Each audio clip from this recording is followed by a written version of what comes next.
What's up guys, Dummy Bird coming at you with my first ever YouTube video. I wanted to make this video off of a big world issue right now, and that is mental illness. Now, if you're watching this video, you either are curious to learn more about borderline personality disorder, or you might have been recently diagnosed with it. So I'm hoping in this video today I can give you some clarity and a better understanding of what to expect out of this mental illness. So before we get into this video, I just want to say, you guys, I'm so excited to build this community and very excited to just get to know all of you. And if you want to see more of my videos, please subscribe. I would be over the moon. Also, let's get into this video. Okay guys, so if you're watching this video right now, you're probably thinking, what is borderline personality disorder? So basically what it is, it's a mix of depression and suicidal thoughts. It's a mix of mood disorder, eating disorder, and of course this is a very huge one to expect. It's impulsive decision making. Now with this one, I can back up this very point because it's happened to me since I was a child. And I was just diagnosed with borderline last year. But, however, in my own experience, I know when I gotten a little stressed out or angry or upset with someone or something in my own life, I would get like just random piercings. I would cut off my hair, take pills that I shouldn't be taking. I would eat wheat just to make myself sick, knowing I had celiac disease. And just to feel numb. And that was something that I always tried to do. And I still do that to this day. But at least nowadays I'm a little more controlled in that level with it.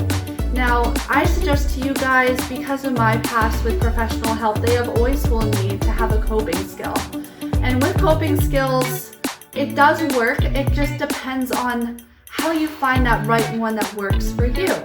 Now, for me, my biggest coping skill is writing.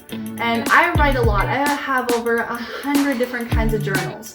And of course, for me, I know this is a big one for me because I know I can write anything that's on my mind and I'll never be judged about it. And even sometimes I'll take it when I go to see my doctor just to kind of give her a follow-up of how I've been feeling over that time.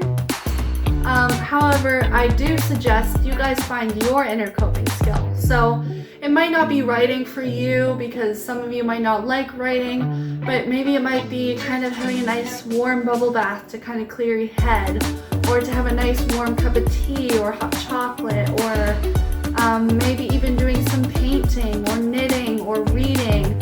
You know, there's so many different ideas, and for example, you can get them off of Pinterest or Google or any of those kind of places. And I swear to you guys, you'll find a lot of inspiration, especially with trying to find answers with mental illness. And guarantee coping skills is the best way to go. It's also very useful to have a good main coping skill, especially when you have no one else to kind of be there for you at that very moment. So, for example, I know if someone doesn't have a supporting system, like a supportive circle of people around them, usually they're on their own. And when that happens, it's always good to have a safe plan. Now for me, in my own experiences, I would never actually follow my safe plan, but I suggest that you try to, or at least try to teach yourself to know when something is happening, or when you're about to go into a crisis, or know that one is coming, or that you have that gut feeling that, you know, you're about to do something impulsive or life-changing or anything like that. It's very important to know what to do in every kind of step of situation. So for me, I know another huge one with borderline is stress. Constant stress. Or even stressing about like small things that can be worked out within an hour kind of thing. And that happens with me a lot. I will stress out even when there's no reason to stress out. And that is another symptom to expect with that. So I suggest that when you're stressing out, try one of your coping skills, and if that doesn't work, then try calling someone that you trust, or someone that can come and see you or be there for you in your trying moments. But I know, just for example, like when you look at this, you know, this stress loop, okay? Imagine this stress loop. You keep going and going and going. I like to call that the loop of mixed emotions.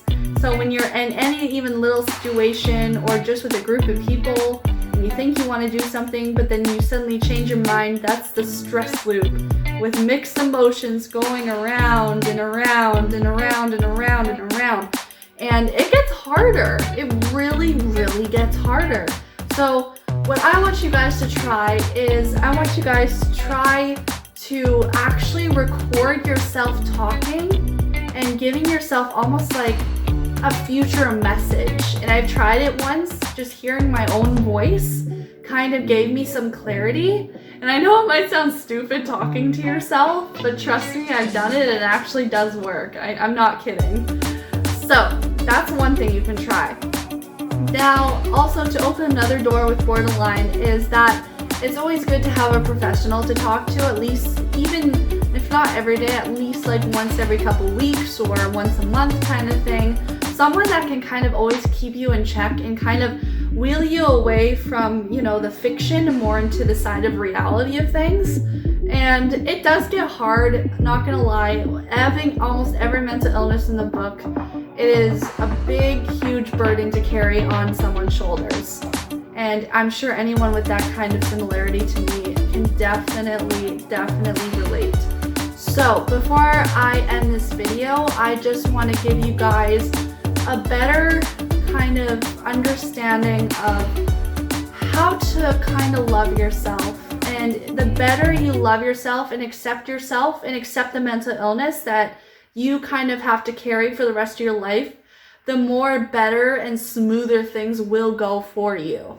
And I've kind of realized that over time, and it took me about 18 years to realize that. So yeah, so that's all I really have to say in this video. But to continue to see more of my videos, please subscribe, and I cannot wait to get to know all of you. So let's build this community, and hopefully we can help each other out.